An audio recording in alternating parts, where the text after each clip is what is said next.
आज से तकरीबन 100 मिलियन साल पहले की बात है।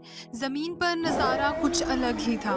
इंसानों का कोई नामो निशान नहीं था और पूरे प्लेनेट पर खौफनाक जानवरों का राज चल रहा था।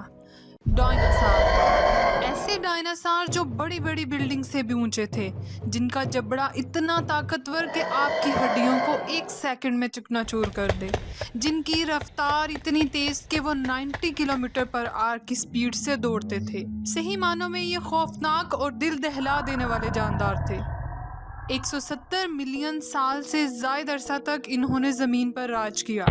फिर एक दिन ऐसा वाक़या पेश आता है कि ये अचानक पूरे प्लैनेट से गायब हो जाते हैं। लेकिन ऐसा क्या हुआ और कैसे हुआ, आइए देखते हैं आज के इस वीडियो में। हेलो फ्रेंड्स, मैं हूं मायरा और मेरे यूट्यूब चैनल पर आने का बहुत बहुत शुक्रिया। तो चलिए शुरू करते हैं आज की ये वीडियो। तो डायनासोर लफ्ज़ एक्चुअली एक ग्रीक वर्ड डीनस और सोर्स से मिलकर बना है, जिसमें डीनस का मतलब है टेरिबल और सोर्स का मतलब है लिजर्ड, यानी कि एक खौफनाक छिपकली। 1841 में इसे पहली दफ़ा यूज़ किया गया था, क्योंकि पहली दफ़ा तब ही एक डायनासोर का फॉसिल्स पाया गया था। रिचर्ड ओवन नाम का एक ब्रिटिश साइंटिस्ट, जिसने फर्स्ट टाइम डायनासोर का लफ्ज़ इस्तेमाल करना शुरू किया था, लेकिन उस वक्त लोगों को नहीं पता था कि डायनासोर क्या होता है और कैसे दिखता है। तो शुरू में जो ड्राइंग बनाई गई थी डायनासोर की, तो वो आज के कंपैरिजन में बहुत अलग नज़र आती हैं। मेगालोसोरस पहले डायनासोर के पहले फॉसिल्स में से था जो पाया गया। आप इनकी पहली ड्राइंग देख सकते हैं कि कैसी हैं। डिकेड लेटर रिसर्चर को और ज़्यादा इंफॉर्मेशन मिलती गई, तो उन्होंने अपनी ड्राइंग को मॉडिफाई किया और रियलिस्टिक बनाने की कोशिश की, और आज के दिन की डिपिक्शन कुछ ऐसी हैं। दुनिया भर में 10,000 से ज़ायद डायनासोर के फॉसिल्स निकाले जा चुके हैं पेलियंटोलॉजिस्ट की मदद से, जिसमें 900 प्लस डायनासोर की स्पीशीज को आइडेंटिफाई किया गया है। लेकिन दिलचस्प बात यह है कि 2003 से लेकर 2022 तक ऑन एवरेज हर साल 45 प्लस डायनासोर की न्यू स्पीशीज पाई जाती हैं। पिछले साल जो नए डायनासोर की न्यू स्पीशी डिस्कवर हुई, उसकी फोटो देखें। ये चिली में पाया गया अजीबोगरीब डायनासोर, जिसकी दुम पर एक ब्लेड टाइप का वेपन लगा हुआ है और जिसके मुंह पर एक चूंच है, जिसको स्टेगोरस एलनगासन का नाम दिया गया। ओवरऑल देखा जाए तो हम डायनासोर के बारे में अब तक बहुत कुछ जान चुके हैं।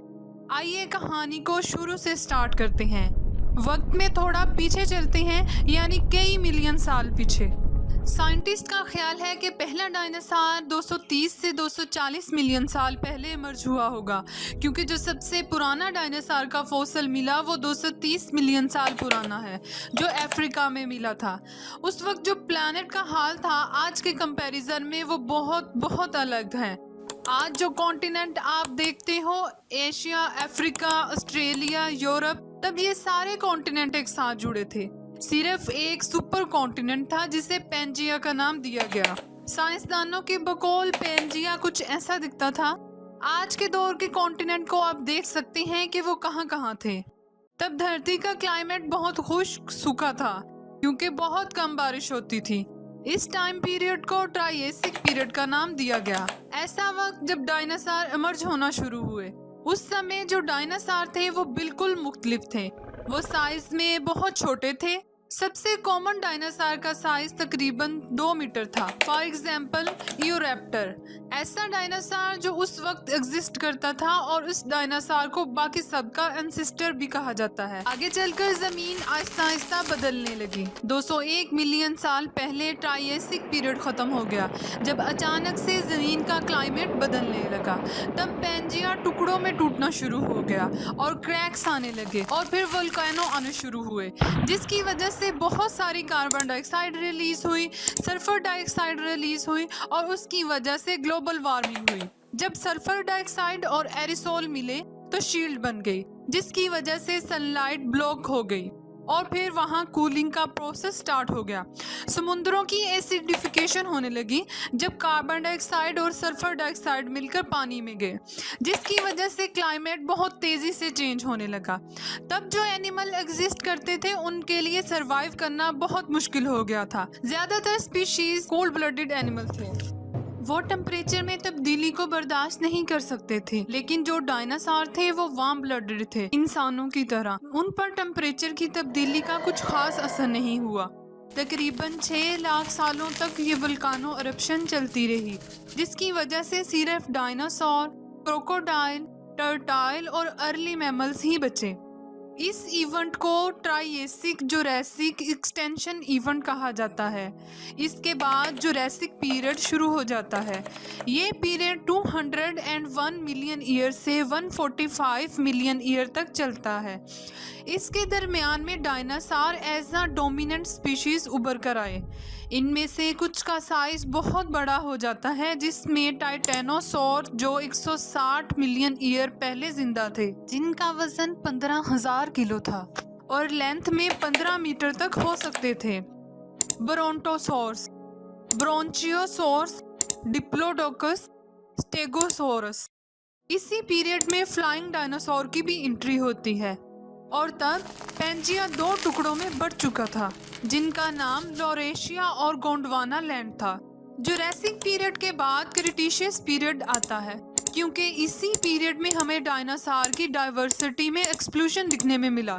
टी-रेक्स फिल्मों में दिखाया जाने वाला सबसे फेमस डायनासोर है। ये एक्चुअली क्रिटेशियस पीरियड में ही एग्जिस्ट करता था। ये पीरियड 145 मिलियन ईयर्स पहले शुरू होता है और 65 मिलियन ईयर तक चलता है। इसके बाद जो 2 सब कॉन्टिनेंट थे वो और ज्यादा टुकड़ों में बंटने लगे। तो आप देख सकते हैं कि डायनासोर का राज था और क्लाइमेट भी इनकी फेवर में था। कोई भी स्पीशीज इनसे मुकाबला नहीं कर सकती थी। सब कुछ अच्छा चल रहा था, लेकिन एक दिन एक वाकया रोनुमा होता है, जब धरती से सारे डायनासोर खत्म होते हैं।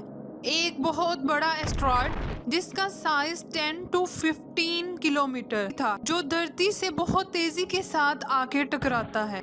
ये 66 मिलियन ईयर पहले होता है, जिससे क्रिटेशियस पीरियड खत्म हो जाता है।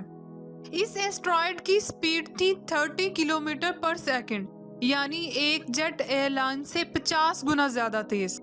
जिस जगह पर ये जाके टकराता है वहाँ एक गड्ढा बन जाता है 180 किलोमीटर डायमीटर पर, जिसकी वजह से बहुत तेज एनर्जी रिलीज होती है और पलक झपकते सब कुछ खत्म हो जाता है। ग्लोब टेम्परेचर बहुत ज्यादा बढ़ जाता है और माना जाता है कि तब छोटे छोटे जानदार ही बचे, जिन्होंने अंडरग्राउंड और पानी के अंदर पनाह ली। इसके बाद शॉक वेव आती हैं, हीट पल्सेस आती हैं, वाइल्ड फायर दिखने को मिलते हैं, एसिड रेन होती है, जलजले आने लगते हैं और सनलाइट ब्लॉक हो जाती है और प्लैनेट पर न्यूक्लियर विंटर आ जाती है। टेम्परेचर बहुत तेजी से गिरने लगता है, जिसकी वजह से बहुत सारे प्लांट्स और जानवर मर जाते हैं, क्योंकि 1 साल तक सनलाइट ब्लॉक थी, जिसकी वजह से फोटोसिंथेसिस का प्रोसेस रुकता है और इसकी वजह से प्लांट मर जाते हैं। इनके खत्म होने से हर्बीवर्स जानवर मर जाते हैं, हर्बीवर्स के मरने से कार्निवर्स मर जाते हैं। सिर्फ ओमनिवर्स जानवर ही इस प्रोसेस से बच पाते हैं। 75% से ज्यादा जानदार एक्सटेंट हो गए। यहाँ क्रिटेशियस पीरियड भी खत्म हो गया और पैलियोजीन पीरियड स्टार्ट होता है। डायनासोर के खत्म होने के बाद बाकी जो बच जाने वाले जानदार थे उनको राज करने का मौका मिला। चेन में डायनासोर के जाने के बाद जो गैप आया उसे फिल किया मैमल्स ने।